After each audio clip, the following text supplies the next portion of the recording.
হাতের গ্লাসটা টেবিলে রেখে চলে গেল নিজের রুমে। সবাই বড় বড় চোখ নিয়ে তাকিয়ে আছে আদিবের দিকে। আদিব নিষ্পাপ মুখে কিছুক্ষণ চেয়ে রইল আদিলের দিকে। এরপর এক এক করে বাড়ির সবার দিকে। আদিব মনে মনেই ভাবলো, আদিলকে তাকে সাহায্য করলো নাকি আরামসে নর্মাল বাস দিল। আদিব থতমত খেয়ে যাচ্ছে, বারবার কি বলবে বুঝতে পারছে না। আদিবকে এমন নাজেহাল দেখে আশরাফ শিকদার বলে উঠলেন, কামাল স্যারের নাম্বারটা মনে করে আমাকে দিও। আদিব খুশিতে গদগদ হয়ে বলল, ওকে। আশরাফ শিকদার মুহূর্তেই আদিবকে জব্দ করে ফেলেন এবং গা ছেড়ে বলে উঠলেন, তুমি কোথায় পাবে কামাল স্যারের নাম্বার? তার মানে কি আগে থেকে তুমি ওনাদেরকে চেনো? আদিবের খুশিটা মুহূর্তেই ভ্যানিশ হয়ে গেল। আমতা করেই বলে উঠল, আসলে ড্যাড মানে আশরাফ শিকদার ছেলের মনটা নিমেষেই বুঝতে পেরেই বলে উঠলেন, হয়েছে, যাও, আর নাটক করতে হবে না। আমি একজন স্বরাষ্ট্রমন্ত্রী, সবকিছুই বোঝার ক্ষমতা রাখে, আর তোমাকেও। আদিব একরাশ হাসি মেখেই বলল, ধন্যবাদ ড্যাড। দুপুর ছাড়িয়ে বিকেল, বাইরের তাপমাত্রা বেশ অনেকটাই কমে গিয়েছে। অল্প অল্প ঠান্ডা শীতল মুগ্ধ আবহাওয়া বয়ে চলেছে ধরণী জুড়ে। আদিল দুপুর গড়াতেই বাসা থেকে বেরিয়ে গিয়েছে। কোথায় গিয়েছে সেটা হয়তো বাড়ির কেউ জানে না, জানার কথাও না। আদিল কাউকে বলে যায় সে কোথায় যাচ্ছে বা কেন যাচ্ছে, এমনকি ইরাকেও না। ইরা ব্যালকনিতে দাঁড়িয়ে এক মনে কিছু একটা ভেবেই চলেছে। ইরার ভাবনার ছেদ ঘটে দুইটি ছোট্ট ছোট্ট হাতের স্পর্শে। ইরা কারো স্পর্শ আজ করতে পেরে পেছন ফিরে তাকাতেই দেখে জুথি আলতো করে জড়িয়ে ধরে রেখেছে ইরাকে। ইরা কিছুটা অবাক হয়ে এই অসময়ে জুথিকে এই বাড়িতে আসতে দেখে জুথি আদুরে গলায় বলে উঠল, অনেক মিস করেছিলাম তোকে। বিয়ের পর থেকে তো আমাকে একদমই ভুলেই গিয়েছিস। ইরা ঠোঁটের কোণে এক চিলতে হাসি দিয়েই বলল, তুই আমার বেস্ট ফ্রেন্ড, তোকে আমি কখনোই ভুলতে পারবো না। আর হ্যাঁ, কখনো ভুলতে চাইও না আমি। ইরার কথা শুনে জুথি ফিক করে হেসে ফেলল এবং বলে উঠল, এক্সাম তো কাছাকাছি চলে এসেছে, প্রিপারেশন কেমন তোর?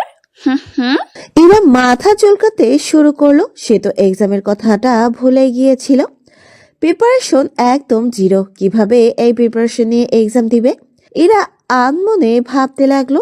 ইরাকে এমন ভাবনার মাঝে ডুবে যেতে দেখে জ্যোতি শক্ত করে ধাক্কা দিয়ে বলে উঠল, এক্সাম হলে চলে গেলি নাকি? ইরার এবার যেন কিছুটা ঘোর কাটলো। সে গলার স্বর খাদে নামিয়ে মিনমিন করেই বলল, আমি তো ভুলেই গিয়েছিলাম এক্সামের কথা। আর প্রিপারেশন একদম জিরো।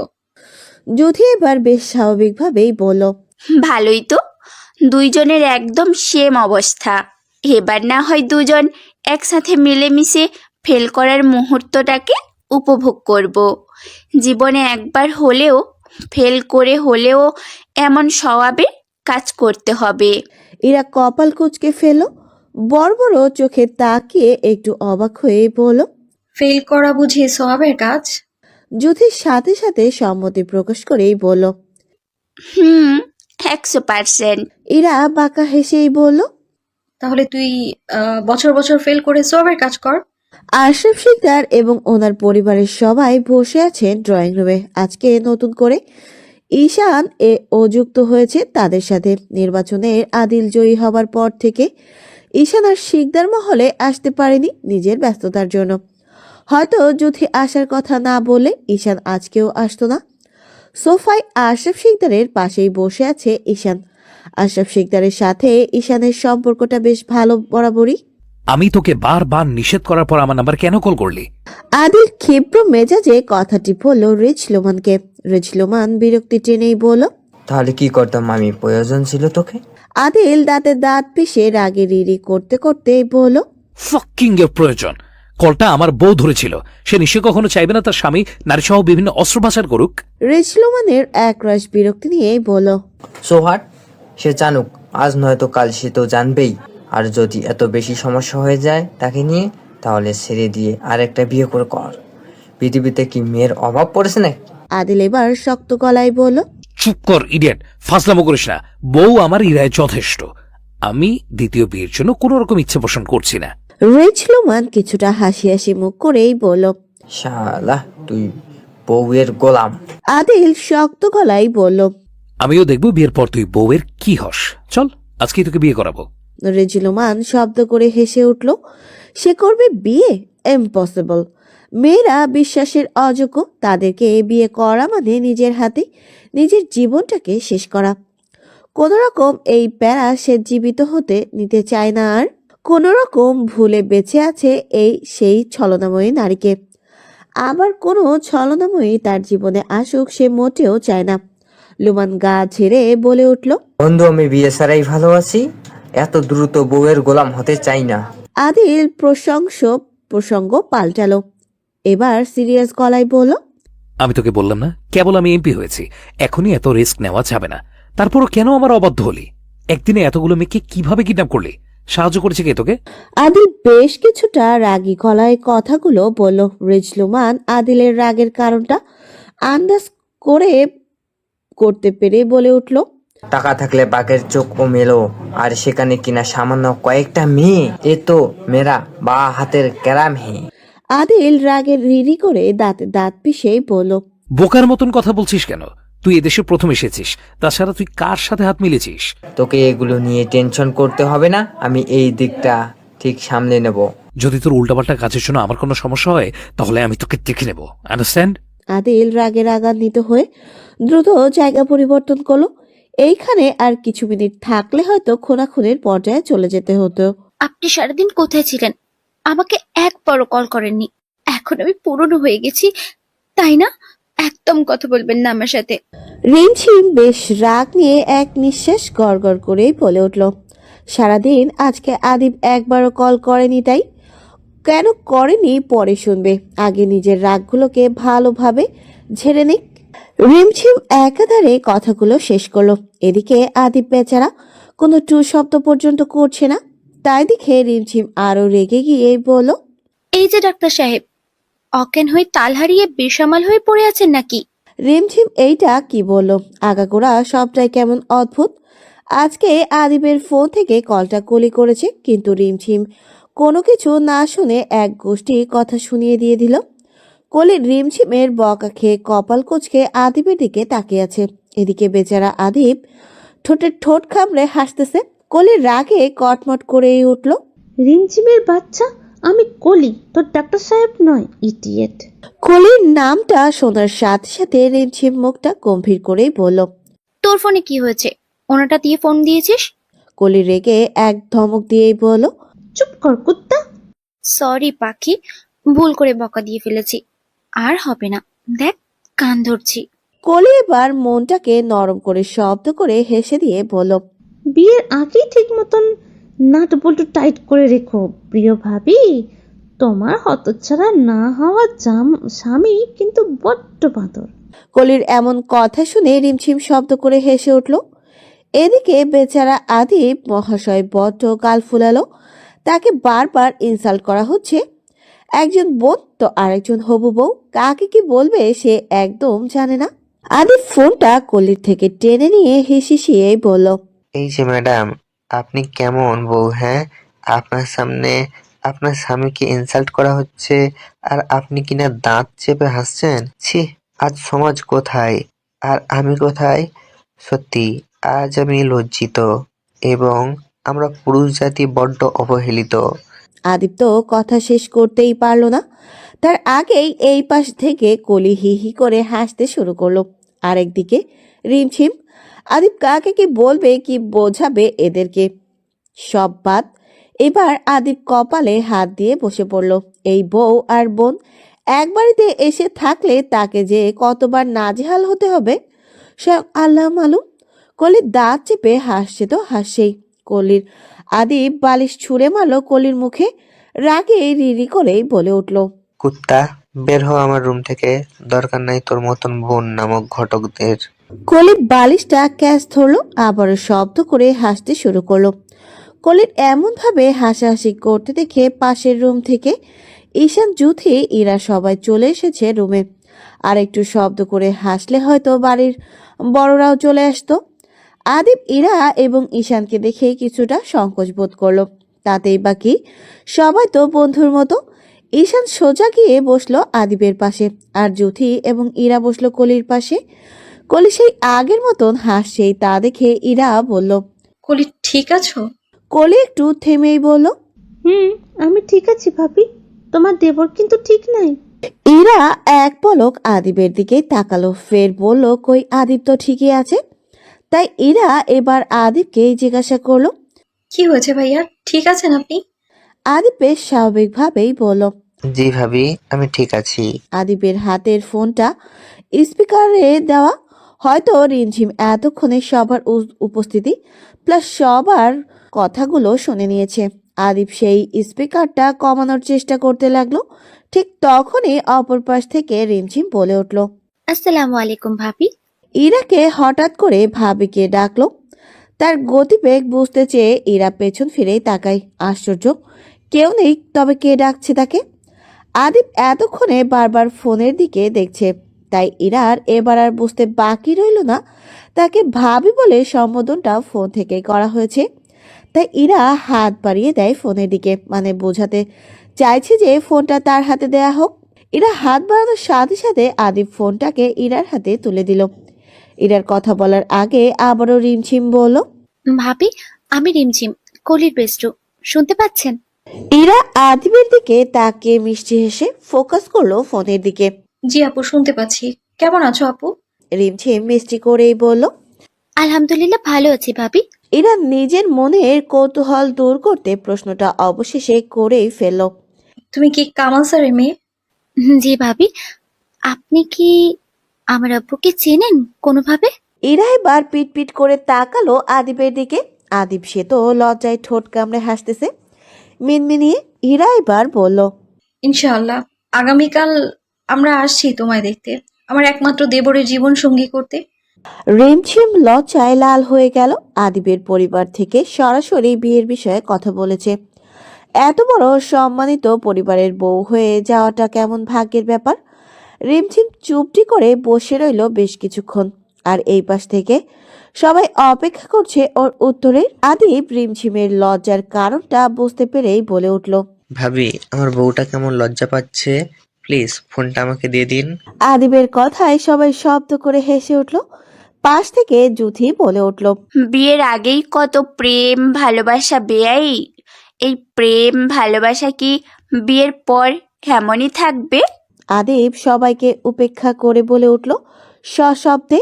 অবশ্যই ভালোবাসা সুন্দর, হোক বিয়ের আগে কিংবা পরে। কলি চট করেই বলে উঠল। জানো ভাবি, ভাইয়া না কালকে। কলির করা শেষ কথার আগেই আদিব মুখ চেপে ধরল আর রাগে কটমট করেই বলল। এই দেখো, কলির বাচ্চা লাথি খাবি। ঈশান যেন শুধুই দর্শক, চুপটি করে সবার আলাপ সালাপ দেখছে শুনছে। তার চোখ তো খুঁজছে আদিলকে। আজকে রাতে একটা পার্টি হলে মন্দ হতো না, কিন্তু আদিল কোথায়? আদিবের হাতটাকে কামড়ে ছাড়িয়ে দিল কলি আর বলে উঠল। যদি আবার কিছু বলো না, তাইলে দেখো আমি সব বইলা দিমু সবাইরে। আদিব কটমট করেই বলল। হালকার উপর ঝাপসা থ্রেড দেয় আমাকে, কত বড় সাহস। পাশ থেকে ইরা বলল। তোমাদের বোন বলে কথা, সাহস তো তোমাদের মতনই থাকবে, এটাই তো স্বাভাবিক। ভাবি, তুমি প্লিজ কলির দলে অন্তত নিজের নামটা লিখাও না। চিন্তা করবেন না ভাইয়া, আমি আপনার দলেই আছি। আশরাফ শিকদার, আদিশ শিকদার এবং ওনাদের ওয়াইফ সোনালী তালুকদার সবাই বসে বসে কফি খাচ্ছেন এবং পারিবারিক বিষয় নিয়ে আলাপ আলোচনা করছেন। আশেপাশের সার্ভেন্টরা সব খাবার দাবার সামনে এগিয়ে দিচ্ছেন। এর মাঝে আশরাফ শিকদারের নম্বরে একটা কল আসে। নম্বরটা অপরিচিত। আশরাফ শিকদার হয়তো নম্বরটা চেনেন না, তবুও কল রিসিভ করলেন। অপর পাশ থেকে লম্বা সালাম দিয়েই বলল।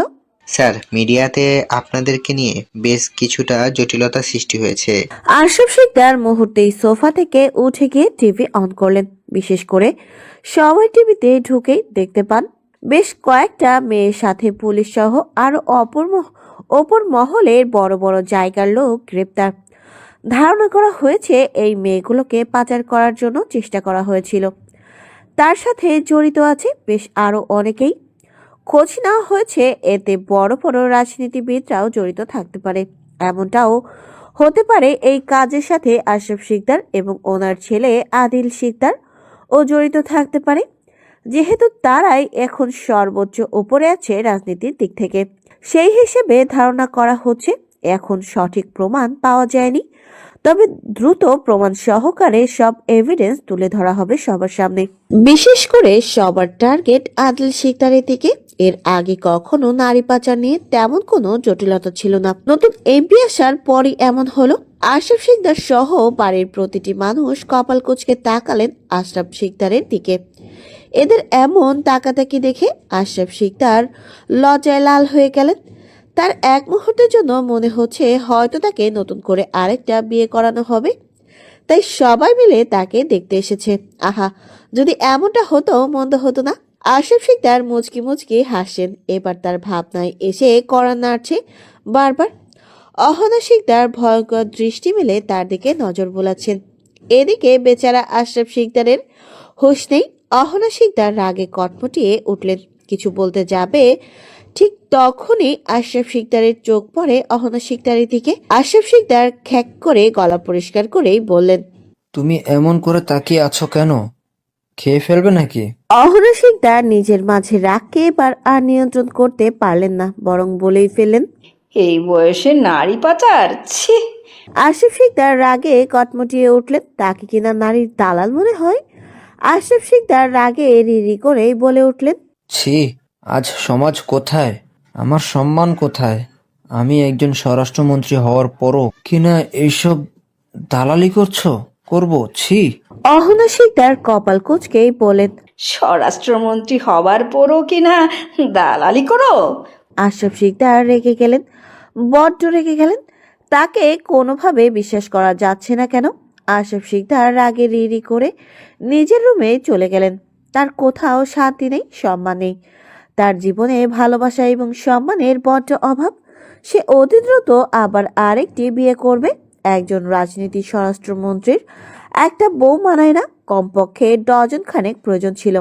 তবে এবার বাংলাদেশের কাউকে না, বরং বিদেশিদের বিয়ে করবে। বাংলাদেশের মেয়েরা লোকেরা বোঝে কম, চিল্লায় বেশি। ইতোমধ্যে নিউজটা আদিলের কানেও পৌঁছে গেছে।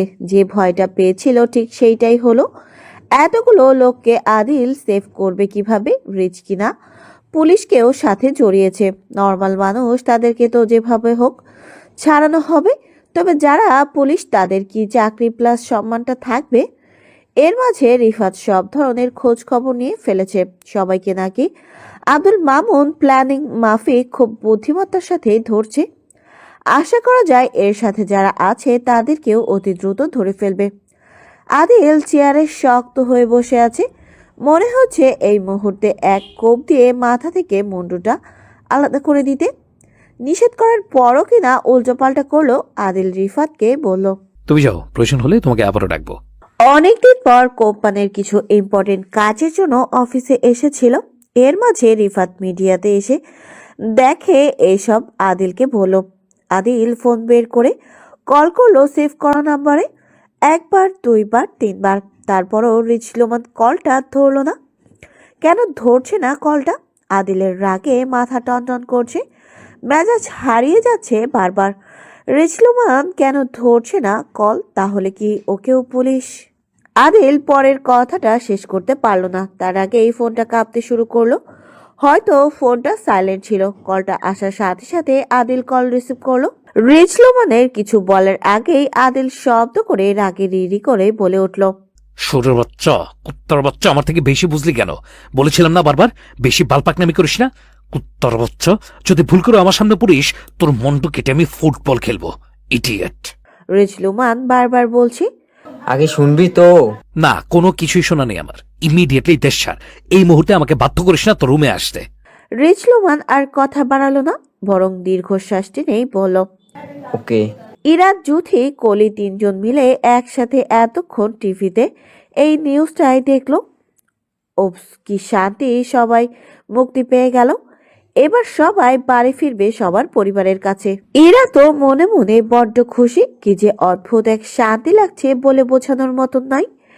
ইরার খুব ইচ্ছে করলো এই মুহূর্তে একটিবার আদিলকে দেখতে। না জানি তাকে দেখতে ঠিক কতটা বেচারা অসহায় লাগছে।